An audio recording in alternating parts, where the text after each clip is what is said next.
Здравствуйте, с вами Дмитрий Никодин, и у нас очередной выпуск с разбором главных событий в мире и аналитикой по ним. О чем же мы с вами будем говорить сегодня? Главная новость – это, конечно же, сделка Трампа с Евросоюзом. Унизительная для Европы, однако у этой сделки есть геополитический подтекст. На мой взгляд, эта сделка нужна Европе, чтобы не воевать на два фронта – против Трампа и против России. И так как Европа капитулировала перед Трампом, ее антироссийский курс только укрепится. Далее мы с вами, конечно же, будем наблюдать за тем, что происходит сейчас в самом сердце Европы. Австрия собралась в НАТО. Ну и Балканы, Сербия назвала условия, при которых она может ввести санкции против России. Также юг России и угроза со стороны Азербайджана. Она не только экономическая, Азербайджан начинает поставки газа на Украину, но она еще и, конечно же, геополитическая, потому что становится все более вероятным сценарий, где американские ЧВК возьмут под контроль Зангезурский коридор между Азербайджаном и территорией Азербайджана через Армению. Таким образом обеспечат прямой контроль над этим коридором американцам. Американцы, по сути, получат свою военную базу в Закавказье. И это все происходит на фоне того, как Турция проводит очередные испытания своего оружия. Ну что ж, и, конечно же, Лавров и его заявление, которое многие, наверное, не заметят, однако оно, на мой взгляд, очень важно. Это заявление о том, что Россия воюет без союзников, что на поле боя мы впервые одни, и в Первую мировую у нас были союзники, и во Вторую мировую у нас были союзники. И такая вот не очень приятная историческая параллель. Ну что ж, об этом и не только в нашем сегодняшнем выпуске. И, конечно же, сегодня у нас праздник, отмечается Крещение Руси. Сегодня про выбор веры поговорим с точки зрения геополитики. Такой у нас будет интересный блок в нашем выпуске. Почему выбрали именно православие и как это, по сути, предопределило судьбу России? С вами по-прежнему Дмитрий Никотин, и мы начинаем.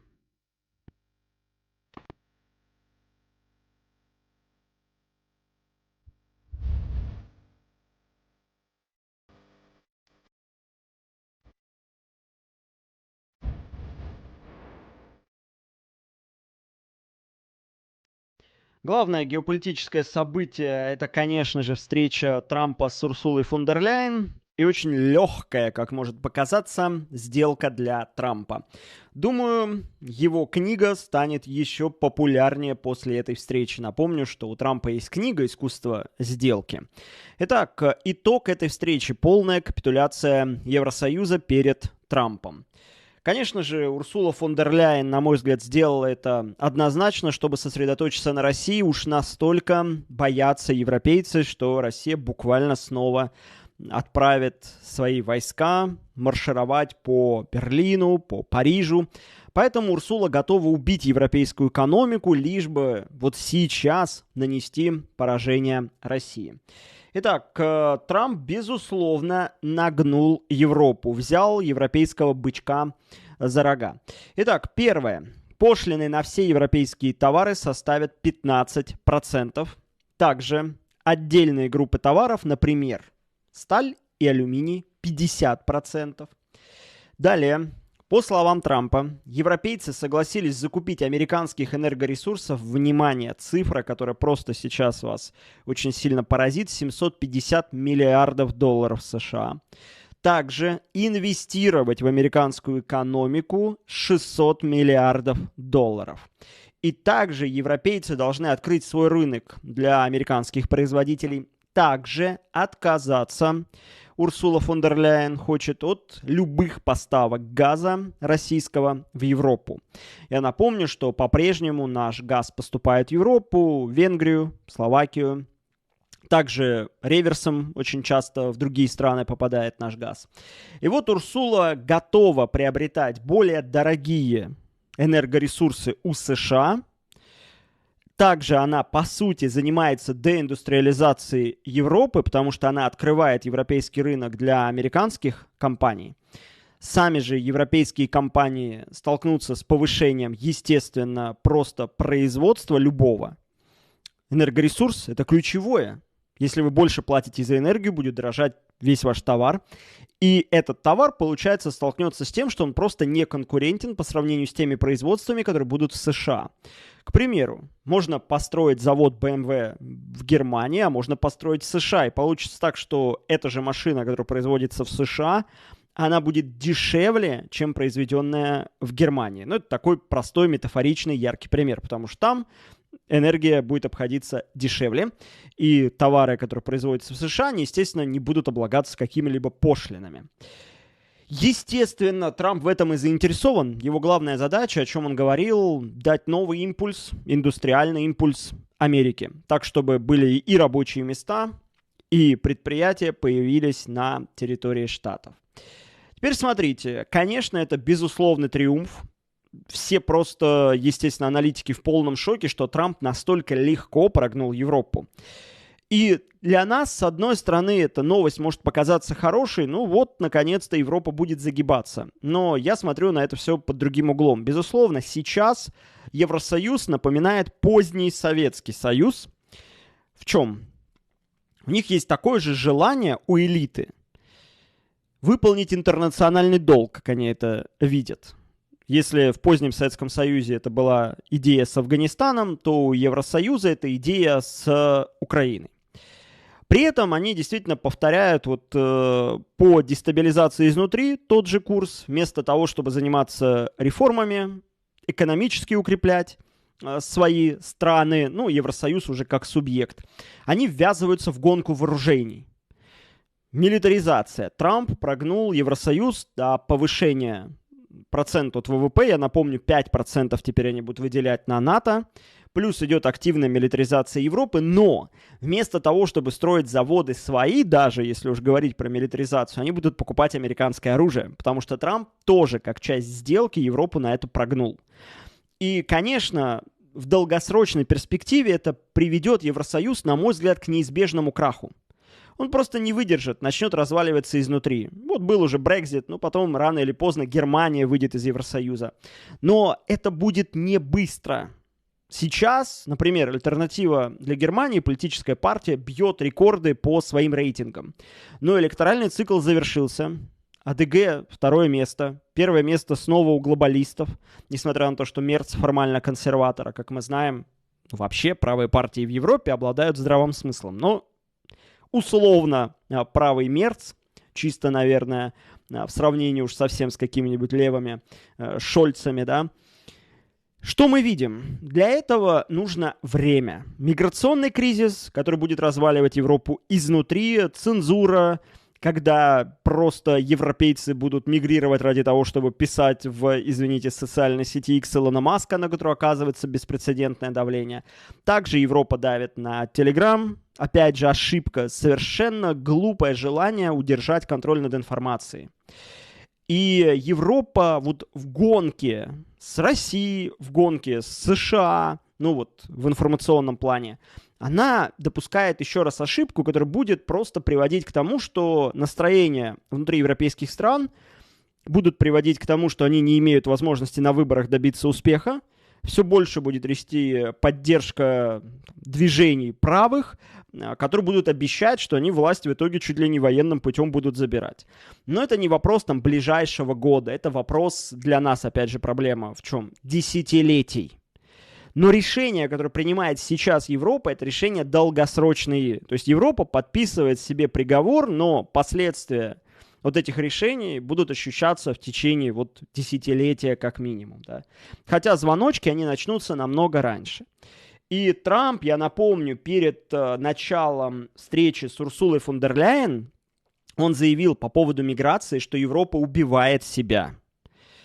И Венс об этом говорил в своей мюнхенской речи. То есть Европа отказывается от демократии, проигрывая конкуренцию меритократическому Китаю, в котором тоже нет демократии, но там есть меритократия, экзамены, продвижение по талантам. А Европа консервируется в себе. Вот как у нас в позднем СССР партийные старцы. Вот они сидели, пока их уже не нужно было на кладбище нести, да, генсеки там вот удерживали по максимуму просто власть, особенно там вот после Брежнева, когда была череда генсеков. И Америка, где есть та самая демократия. Я не говорю про то, что многие подразумевают под демократией в идеале. Да? Мы не говорим про античную демократию, конечно же, про то, что каждый голос там решает значение. Хотя бы конкуренция. И в США она есть. Если бы не было этой конкуренции, ну вот представьте, в Европе ее нет. В Румынии была конкуренция. Что сделали европейцы? Загасили. Во Франции была. Загасили. В Германии не выпускают просто АДГ. Признание там АДГ правоэкстремистской организации, препятствование на выборах, дополнительный контроль со стороны внутренних органов разведки немецких. А в США конкуренция, да, долгое время была буквально диктатура демократов, которые меняли под себя культурное пространство, которые создавали новую гендерную реальность, спортивную реальность, кинематограф они держали под контролем. Вот пришел Трамп, так как система все равно позволяет конкурировать. И он приходит, у него есть возможность развернуть страну в другом направлении. У европейцев этой возможности нет, потому что вся власть фактически находится в неизбираемых должностях. Глава Еврокомиссии, ее никто не избирает, опосредованно все. Дико непопулярная Кая Каллас из Эстонии становится главой европейской дипломатии. Кто, извините, ее избрал на эту должность? Никто. И еще раз, главная причина, почему Евросоюз потерпит вот это долгосрочное поражение, это именно в первую очередь отказ от свободы распространения информации, от свободы слова, это миграционный кризис, это отказ от политической конкуренции. Китай в этом плане, у которого тоже жесткий контроль за информацией, отсутствие политических свобод, обладает уникальной конфуцианской, да, вот тысячелетней культурой. Коллективизм и меритократия – секрет успеха Китая. Конечно же, у нас возникает вопрос, а что у нас? А мы снова между. Мы не можем определиться, какая модель нам ближе. Мы смотрим на Китай, хотим внедрять меритократию, у нас существуют различные для этого институты. Мы смотрим на Европу, и нам очень нравится, с одной стороны, как можно крепко держать власть. И нам бы следовало еще посмотреть на Штаты, на двухпартийную политическую систему, чтобы внутри страны у нас было две политические партии, которые бы конкурировали между собой. Условно, эта конкуренция могла бы приводить к тому, что сначала идет один политический курс, и если мы видим, что этот курс ведет нас куда-то не туда, или как в Британии, когда есть там оппозиция Его Величества, формально это оппозиция, но создается даже параллельный теневой кабинет, где есть эквивалентные должности, там, теневой министр обороны. Вот две у вас есть конкурентные схемы. Одна не сработала, вы резко выбираете другую. Ну, отдельная дискуссия, интересная, конечно же, тема политического устройства. Как-нибудь про это еще будем говорить. То есть, резюме. Европа, безусловно, допустила большую стратегическую ошибку. Свою собственную экономику они таким образом убивают, но я думаю, что они концентрируют ресурсы, к сожалению, на борьбе с Россией. Потому что идет отказ от российского газа, лишь бы России насолить, даже если будет себе дороже обходиться американский СПГ. Закупка американского вооружения, активная милитаризация, но не через собственные производства, а через, опять же, американские. Ну, конечно, там есть Rheinmetall, условно немецкий оружейный гигант. Они будут строить там производство даже на Украине. И есть совместные компании, которые занимаются разработкой беспилотников для Украины. Но в целом это несравнимо с тем, что будет происходить в США. Европа уступает сама добровольно лидерство в мире, отказывается от борьбы за первое место, хотя могла бы. Вместе Евросоюз — это 450 миллионов населения, и суммарная экономика может конкурировать и с американской, и с китайской. Но они от этого отказываются ради чего? Ради борьбы с Россией. Они видят Россию угрозой номер один для себя. Хотя им даже американцы говорили, и Венс говорил, вы не туда смотрите. Не Россия ваша угроза, не Китай ваша угроза. Вы собственной реальности европейской представляете угрозу. Вы, как евробюрократы, как Урсула фон дер Ляйен, как Кая Каллас, все они представляют большую угрозу Европе. Ну что ж, идем с вами дальше. Вот мы как раз-таки подошли к теме с Лавровым. Давайте я вам включу фрагмент его выступления. Дел у нас немало. Главное из этих дел, конечно, победить врага. Впервые за всю историю Россия воюет одна против всего Запада. В Первую мировую, во Вторую мировую у нас были союзники. Сейчас у нас союзников на поле боя нет. Поэтому полагаться надо на себя. Нельзя допускать ни слабости, ни слабины. Думаю, министр иностранных дел не ожидал, что его высказывание может вызвать такую бурную реакцию, но по сути должно. Итак, министр иностранных дел России говорит о том, что у России нет союзников на поле боя, которые у России были в Первую мировую войну, когда Россия оказалась в числе держав-победительниц, но октябрь ее окончательно вывел из возможности поделить Европу. Я напомню, что даже после февраля Временное правительство продолжало войну до победного конца, была большая общественная поддержка, но октябрь и впоследствии уже гражданская война, и Россия не оказалась в числе держав-победительниц, хотя законно там должна была быть. Получить проливы, Константинополь, все это было прописано, все это задокументировано было. Вторая мировая война, мы, естественно, тоже воевали в этой войне на поле боя не самостоятельно. Огромное количество фронтов, хотя, безусловно, решающий вклад, я считаю, именно Советский Союз в эту победу внес. Но факт остается фактом, что, естественно, об этом и в речах, и на нашем государственном уровне, там, на уровне выступления президента на День Победы много раз подчеркивалось, конечно, вклад союзников нельзя полностью исключить.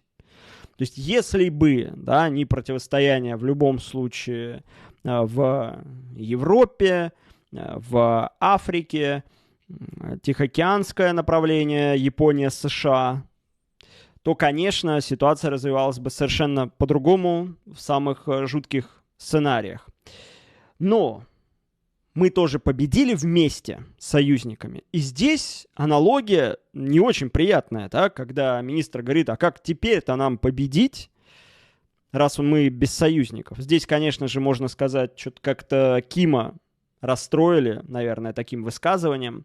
Отправил-то все-таки единственный, кто отправил войска на защиту Курской области, это был лидер Северной Кореи. Ни одна страна, которая входит в ОДКБ, это не сделала. Белоруссия с Лукашенко это тоже не сделала.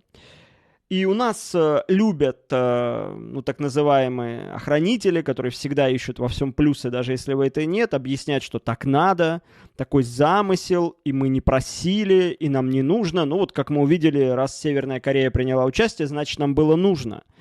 И все могло бы развиваться совершенно по-другому, если вы представьте, весь блок ОДКБ выступил единым фронтом, отправились войска из Средней Азии, хотя бы на защиту российской границы, освободили бы российские силы, которые могли бы наступать, но это что-то из разряда фантастики, ведь мы знаем, что на постсоветском пространстве нас никто не поддерживает. Исключение — это, конечно же, политика многовекторная у Лукашенко, но она все-таки многовекторная. Естественно, он ориентируется не на Запад, но он скорее ориентируется еще и на Китай, свои отношения выстраивать, с Ираном свои отношения выстраивать, и не торопится сделать Белоруссию частью России. У нас есть союзное государство, политическая интеграция в рамках которого продвигается очень медленными темпами. Вот только сейчас на местных выборах граждане России, которые проживают в Белоруссии, могут голосовать, и граждане Белоруссии, которые проживают в России, могут голосовать. Нам нужен единый работающий парламент, единый центр-банк в рамках союзного государства. Медленно мы к этому идем, и очевидно, что не в ближайшем будущем мы этого достигнем. А нам нужно, извините, единое пространство создать уже давным-давно было. Ну а Средняя Азия, многовекторность очевидна. Более того, страны, не входящие в ОДКБ, но формально, которые считались частью постсоветского нашего влияния, Закавказье, например, Армения, Грузия, Азербайджан, что в итоге стало? С Грузией давно разошлись наши пути. Вот сейчас маленький огонек надежды появляется, что Грузия встала на другую сторону. Пока еще раз маленький и далекий. Армения, у меня даже сегодня специально приготовлена картинка. Пашинян превратился в лабубу Эрдогана, собирается Зангезурский коридор сдать американской ЧВК. Мост Трампа, это будет называться. В прессе все больше инсайдов на эту тему, что они просто передадут этот коридор под контроль американской частной военной компании, так американские солдаты официально окажутся в Закавказье. Сам Азербайджан проводит абсолютно антироссийскую политику, и дело не только в задержаниях наших граждан. Мне пишут родственники ребят, которые там оказались, просят поднять эту тему. Я много раз подчеркивал и поднимал о том, что по-прежнему наши граждане находятся там в заложниках у Алиева. К сожалению, Азербайджан давно уже вел такую политику и является абсолютным вассалом Турции. И когда-то даже отец действующего президента Азербайджана, Гейдар еще Алиев, он говорил: одна нация, два государства. Ну, формально они так и продолжают. Внутри Азербайджана Алиев, безусловно, абсолютный монарх, но во внешней политике идет полностью в турецком фарватере. И, конечно же, когда Турция за последние несколько недель, я в телеграм-канале публиковал, проводит испытания ракет своих, демонстрирует свои военные возможности, мы понимаем, что в любой момент они могут объявить, что а теперь в Азербайджане будут располагаться вот эти вот турецкие ракеты. И мы ничего с этим не сможем сделать. Им даже не нужно для этого вступать в НАТО. Формально это будет независимое государство, которое не входит ни в какой альянс, но там будут располагаться просто американские ЧВК в Армении, а Азербайджан полностью предоставит свою территорию для турецких ракет. Поэтому, конечно, здесь меня спрашивают, что вот в последнее время у нас как-то чаша весов качнулась в другую сторону. Я могу вам откровенно сказать, если вы не хотите находиться в тумане или в какой-то иллюзии, у России есть 3 союзника: армия, флот и черный лебедь. Что-то сдвинуть с текущей не очень приятной для нас траектории может нас исключительно какое-то событие масштабное, но не зависящее от нас. Потому что в этой войне на истощение, когда против нас вся Европа, когда Европа получила возможность закупать американское оружие, когда Европа готова жертвовать собственной экономикой ради того, чтобы продолжать борьбу с Россией, когда открыто, как сам говорит Лавров, никто на поле боя не готов нас поддержать, ну вот еще раз, северокорейские войска и все. Безусловно, все страны, которые осуществляют параллельный импорт, они на этом зарабатывают. И Китай зарабатывает и продает и нашим, и вашим. Ну, извините, откуда на Украине беспилотники? Они ведь не могут прекратить экспорт комплектующих. Они в любом случае также утекают и на Украину. И да, американцы могут гнобить, вот, скажем так, Китай, говорить, что Китай помогает России настолько, насколько это возможно, но прямого участия Китай оказывать не будет. Китай рассуждает так: вы должны сами себя из всего это вытаскивать. Мы вот будем зарабатывать, покупать у вас энергоресурсы со скидкой. Может быть, мы не пойдем на сделку с американцами. Индия говорит то же самое. Я напомню, что ультиматум Трампа никуда не исчез. Он в сентябре у нас в начале истекает, и Трамп за это время хочет убедить Индию и Бразилию прекратить покупать наши энергоресурсы. Я думаю, с Китаем не удастся, хотя с Китаем он будет заключать, видимо, перемирие, судя по инсайдам, опять же, западной прессы, то есть временное перемирие в торговой войне до большой сделки. И это перемирие, опять же, попадает на окончание ультиматума Трампа по вторичным санкциям на тех, кто покупает нашу нефть и газ. В самой Европе тоже события фундаментальные, то есть не только на постсоветском пространстве те, кто к нам относились, как многие думают, хорошо, хотя, еще раз, курс они взяли уже давно этот, но был личный контакт. Алиев, один из тех лидеров, кто в Москве был чаще, чем где бы то ни было еще. Очень много у него было встреч с Путиным. И Путин посещал Баку. А потом раз, и такой вот демарш, все так удивились. Австрия. У Австрии тоже были очень хорошие личные отношения с Россией, с Путиным, но теперь Австрия говорит о том, что она собирается вступать в НАТО.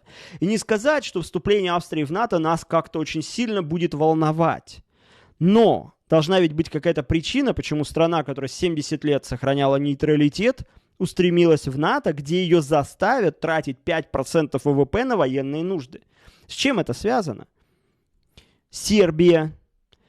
При всем моем уважении и любви к сербскому народу, который я считаю именно братским, для русского народа. Политика Вучича на протяжении долгого времени – это политика максимальной, ну, скажем так, многовекторности. Снаряды для ВСУ он в любом случае продавал и понимал, а теперь уже идут разговоры, что мы будем восстанавливать Украину, мы будем выделять деньги, а министр Вучича по делам Европы Неманьян Старович в интервью, кстати, австрийцам заявил о том, что Белград пока не присоединился к антироссийским санкциям, поскольку такие меры практически не затронут Россию, но нанесут серьезный ущерб сербской экономике. Однако он подчеркнул, что с самого начала конфликта Белград однозначно осудил действия Москвы.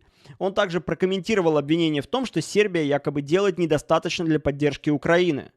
Он заявил, давайте позволим украинцам говорить за себя. И заявил, что, конечно же, Белград оказывает помощь Киеву. И Азербайджан оказывал помощь Киеву все это время. И сейчас оказывает. И сейчас Азербайджан начинает поставки газа на Украину.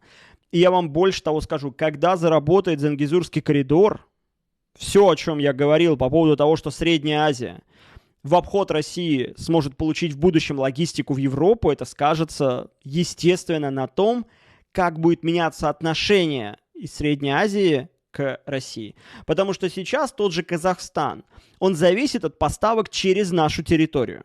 А когда появится альтернативный маршрут, потребуется время, чтобы они подготовили инфраструктуру. Но когда они все это сделают, они начнут, мягко говоря, наглеть. Вот и все. Ну что ж, поэтому я повторю еще раз. У нас 3 союзника, наша армия, наш флот. Вот вчера День военно-морского флота отмечали. Ну и 3-й союзник, который нас сейчас может вытащить из этой непростой ситуации, это Черный лебедь. То есть должно быть какое-то событие, которое сможет снова траекторию поменять. Потому что пока траектория, где у нас будет тяжелая дистанционная война, беспилотники наращиваются со стороны Украины, мы тоже наращиваем производство, но от этого, согласитесь, нам легче как бы не становится. Да, вот CNN публикует, что в Алабуге новые цеха там строятся, производство будет идти в более, ну, скажем так, больших масштабах, но и там наращивают производство. И ударов много, они парализуют авиасообщение, возникает транспортный коллапс, возникает усталость граждан. Это все сказывается в том числе и на демографии потом. То есть всегда у каждого такого, ну, скажем так, явления есть далеко идущие последствия. Да? И нужен вот этот черный лебедь. Самостоятельно, кто-то скажет, что же мы сами не можем повлиять? Ну а как? Ну на продвижение на фронте медленно идет и обвала какого-то не будет. Даже если мы возьмем в ближайшее время Покровск или возьмем Купянск. Речи не идет про то, чтобы мы сами военным путем могли взять Херсон, форсировать Днепр и вернуть нашу территорию по Конституции, или что мы штурмом сможем взять Запорожье, или что мы в ближайшем будущем возьмем Славянск и Краматорск. Летняя кампания подходит к концу. Трамп это чувствует. Потом ультиматум. Успехи будут, но это успехи, которые не являются фатальными для украинского режима. Залужный уже раздает там интервью и говорит о том, что война до 2034-го. Советник Трампа Уитков что говорит? Ну, до конца срока Трампа может быть урегулируем, то есть до 29 года. Если не произойдет какого-то события, то мы так в этом, ну, скажем так, и будем находиться. Постоянные обстрелы, медленное продвижение на фронте, нагрузка на экономику. Там Европа, которая вытягивает Украину, которая самостоятельно не могла бы это все вытащить. Там закупка американского оружия, украинское ПВО получает комплексы Патриот, усиливается. И вот эта дистанционная война, которая параллельно существует с войной на фронте. Да? И битва экономик, в которой априори мы не можем победить, если курс Европы не поменяется. Если Европа не будет занята какими-то другими кризисами, или если Трамп не изменит своего мнения и будет продолжать поставлять оружие Европе, которая будет его покупать и отдавать, естественно, за бесплатно Украине. То есть в длительной войне на истощение в перспективе там, 5-10 лет без черных лебедей вероятность нашей победы низка. Скорее мы будем идти к тому, что наступит какой-то момент, когда речь пойдет уже про заморозку конфликта. А как вы знаете, я много раз объяснял, заморозка конфликта не решает его. Да и на официальном уровне у нас тоже об этом же просто говорят каждый раз. Надо устранить первопричины кризиса. Первопричина кризиса – это вообще существование украинской государственности враждебной по отношению к России. Как вы эту первопричину устраните? Каким образом? Для этого надо всю Украину брать под контроль. Это невозможно в военном плане сейчас. Нужен акт о капитуляции, так они на это не пойдут. Как мы будем ее денацифицировать, демилитаризировать? Вот в чем сложность. Но я и не хочу показывать, что таких черных лебедей не будет, потому что мы видим, что сейчас вероятность черного лебедя намного выше, чем она была буквально 2 года назад. Их становится все больше и больше. Индия, Пакистан, черный лебедь. Иран, Израиль, черный лебедь. Таиланд, Камбоджа, черный лебедь. То есть в целом, так как американская гегемония трещит по швам, так как американцы уже не удерживают мир, как раньше, под своим контролем, да даже отношения Бразилии и США — это черный лебедь, то, что себе позволяет Лулу де Силва. Но нам нужны вот эти вот кризисы, которые будут вынуждать американцев опять отвлечься от России. Если Трамп договорится успешно с Китаем, опять же, нас ничего хорошего не ждет. Так как он сейчас договорился с Европой, это плохо для Европы, но это и плохо для нас. Поэтому непростые времена, конечно, ни к какой ядерной войне мы не придем, но легче от этого не становится. То есть сейчас вы можете не ощущать последствия этих там транспортных коллапсов, нагрузки на экономику. Вот даже ставка ЦБ стала наконец-то снижаться, бизнес будет получать более дешевые кредиты, граждане там ожидают снижения процентов по ипотеке, но существует глобальная проблема, что есть спад цены на нефть, нужно будет урезать бюджет, урезание бюджета, а военку мы урезать не можем, значит, будем резать бюджет на развитие. Вот в чем риски и проблемы. И еще раз подчеркну, выйти из этого самостоятельно крайне сложно без масштабного просто мобилизации общественного сознания, в военном плане мобилизации, в экономическом плане мобилизации, а это ящик Пандоры. Открыть ящик Пандоры с такой мобилизацией по всем фронтам, чтобы додавить там условно Украину. И никто не снимает как бы угрозу войны с Европой, она никуда не исчезает, европейцы по-прежнему спокойно выходят и говорят, 29-30 год мы готовимся к войне с Россией. Просто выигрываем время сейчас. Естественно, многие ждут какого-то вот оптимизма, хотят, но я всегда реалистично оценивал ситуацию. Если траектория меняется на положительную, я с радостью вам об этом сообщу, но пока давайте будем реалистичны, чтобы у вас потом ваши ожидания от скорой победы не разбились об скалы реальности. Давайте будем смотреть на то, что происходит именно так. Непростой, тяжелый момент потихонечку для нас наступает, где нужно будет принимать серьезные решения, что делать дальше, как додавливать Украину. И снова повторюсь, фронт обязательно должен двигаться, усиливать давление, но дипломатия и экономика являются определяющими факторами здесь победы. Нужен тот самый снова дипломатический сдвиг. Этим дипломатическим сдвигом была победа Трампа, и когда мы увидели, как прекращалась военная помощь, как Европа была шокирована и не понимала, что делать. И этот медовый месяц нам дал возможности добиться больших успехов на фронте. Но еще тогда я говорил, их будет недостаточно. Была надежда, что Трамп буквально готов согласиться со статусом кво. И он действительно готов. Но нас этот статус-кво не устраивал. И я видел публикации в западной прессе, я вам скажу, американцы в шоке, что Россия отказалась от того, что предлагал Трамп. Трамп предлагал вот признать то, что есть на земле. Но мы, когда говорим «признайте реалии на земле», мы требуем вернуть нам территорию. Естественно, Украина на это не готова. Точнее говоря, мы не будем просто так возвращать Херсон, мы не будем просто так передавать Запорожье. Но в понимании Трампа он сделал очень щедрое предложение. Когда Россия в его понимании отказалась от этого щедрого предложения, он думает, как теперь нас додавить на сделку, которая сделает его абсолютным триумфатором. Ну и, наконец, в завершении сегодняшнего выпуска то, что нам нужно-то на самом деле. Наша вера. Сегодня отмечается День Крещения Руси. И вы знаете, я хотел бы рассмотреть не только с ценностного такого компонента, что мы всегда проходили и побеждали за счет нашей веры, а с геополитического. Думаю, многие из вас слышали про сказание о выборе веры князем Владимиром, что были делегации целые, сначала прибыли послы от волжских булгар и предлагали перейти в ислам. когда они рассказали все нюансы веры, то, естественно, Владимир ответил известной фразой: «Руси есть веселье пития», да, что отказываться от знаменитых употребления, скажем так, алкогольных напитков не будет. Далее, естественно, были миссии из Рима, посланные римским папой. Но Владимир сказал: идите откуда пришли, ибо и отцы наши не приняли этого. Что имеется в виду? Еще в период Святослава, да, то есть Святослав, он отверг, сам он был, конечно, язычником, но он отвергал вот прям немецких миссионеров очень сильно, прям прогонял их. И вот Владимир говорит: ну вот отцы наши не приняли, чуть нам тогда ваш такой вариант, это еще ведь было до раскола церкви, латинский вариант брать.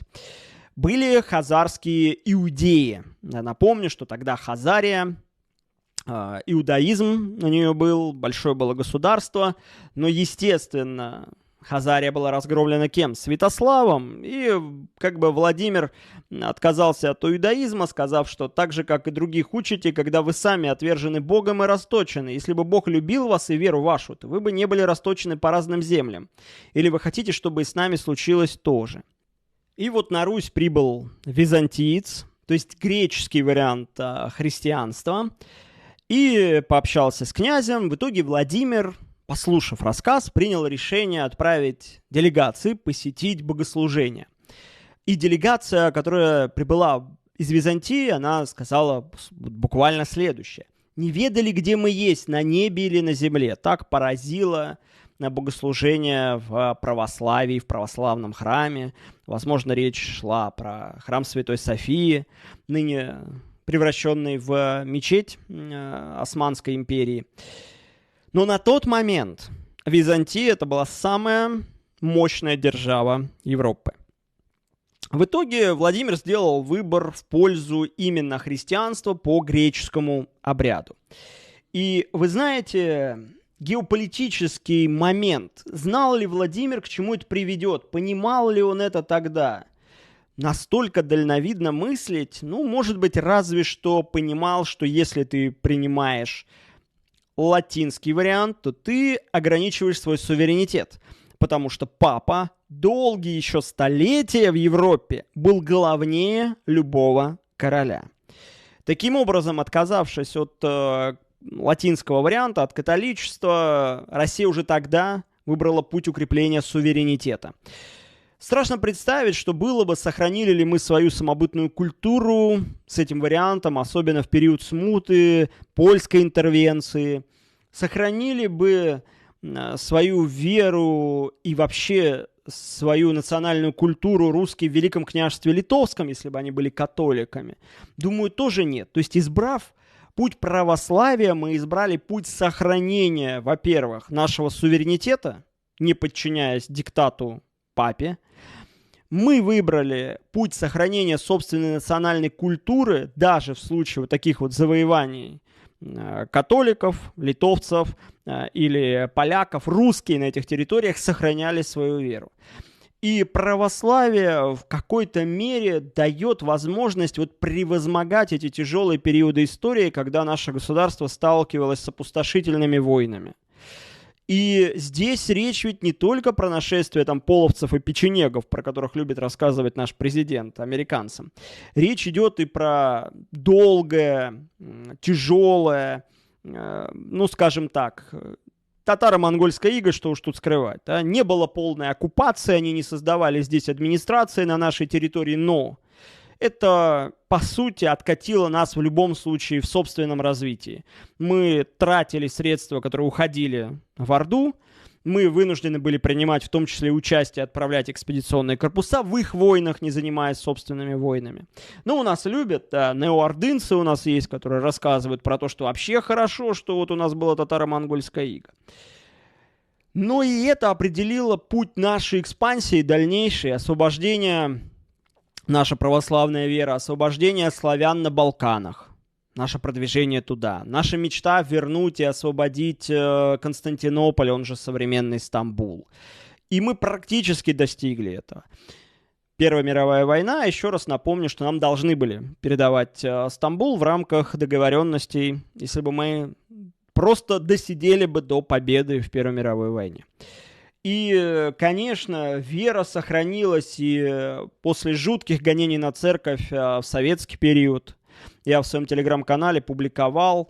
Уже в позднем Советском Союзе, конечно же, понимали, что русский народ сохранил свою веру, несмотря на весь характер государства, он был атеистический, что полностью это искоренить не удалось, и когда праздновалось тысячелетие крещения Руси в 1988 году, уже, естественно, был период гласности, свободно говорили о том, что делали большевики на первом периоде укрепления своей власти, как взрывали храмы, как убивали священников, но тысячи людей выходили, принимали участие уже в праздниках, да, и советская власть пыталась уже на тот момент как-то одуматься, с церковной властью договариваться, но союз в итоге сохранить не удалось, да, хотя он мог бы трансформироваться, я считаю, если бы были приняты грамотные политические решения, но их принято не было. И вот сейчас, конечно же, нам важно, что происходит укрепление нашей веры, потому что здесь речь не то, насколько вы воцерквлены или нет, а в том, что вера очень часто имеет геополитическое значение. Хотите вы этого или нет, с вами или без, в любом случае она определяет внешнюю политику государства. Поэтому, конечно, праздник этот важен, безусловно, нужно чтить историю свою собственную, понимать, почему предки сделали такой выбор. И я постоянно напоминаю об этом. У меня и выпуск уже несколько лет в архивах лежит, не знаю, все никак не опубликую. Но вот этот вот памятник тысячелетия России, это лучший просто, не знаю, это вот монумент эпохальный вообще, который позволяет, это вот учебник по истории в виде памятника. Изучайте в Великом Новгороде памятник тысячелетия России. Лучше про историю нашего государства, про государствообразующий народ, ну, мне кажется, ни один памятник вам не расскажет. Ярусы, каждый ярус показывает, но на вершине этого яруса, конечно же, крест. Да? И история нашего государства, что дало нам возможность русским в принципе объединиться, это, конечно же, православная вера. Иначе бы так и были мы, извините, там, получай, сволочь, Владимирская, да, от сволочи какой-нибудь Рязанской, и вот грызлись бы мы друг с другом. Но православие объединило нас. И недавно я тоже в своем телеграм-канале публиковал и памятники, там, Сергий Радонежский, и вспоминал про Пересвета, и вот это уже Куликовская битва, да, как вера, да, позволяла побеждать, какой она давала эффект. И вот сейчас то, что происходит и на Украине, гонение на православную церковь, это тоже должно нас, конечно же, мотивировать одержать победу. И нам нравственно внутри страны нужно тоже обновиться. Очень хочется в это верить, да. Ну что ж, наш сегодняшний выпуск подошел к своему завершению. С вами был Дмитрий Никотин. Обязательно подписывайтесь на мой телеграм-канал, чтобы ничего не пропустить. Дмитрий Никотин Телеграм, в любой поисковик, в Яндекс или в Google. Ну и как вы знаете, у нас есть наши фирменные футболки, созданные как раз-таки с целью, как говорится, предлагай, делай, укрепление наших собственных символов, нашей культуры. Поэтому в этих футболках иллюстраторы старались отразить наши основные символы. И стяг наш православный, и орел наш имперский, и дружину нашу княжескую. И спасибо всем тем, кто приобретает наши футболки, кто не стесняется демонстрировать эти символы, гордо их носить на себе. Приобретайте, ссылка есть всегда в описании к видео на Рутубе и в телеграм-канале в закрепленных сообщениях. Мы двигаем нашу культуру в массы. Очень много людей, которые заговорили о том, что теперь мы готовы демонстрировать, особенно на фоне неприятных событий, которые были, крестопад, сейчас уже принимается закон о запрете изображения символов с искажениями, то есть без крестов мы добились и возвращения крестов на сайт Кремля даже. Ну и, конечно, будем дальше двигать это все в массы, и спасибо тем, кто нам в этом помогает.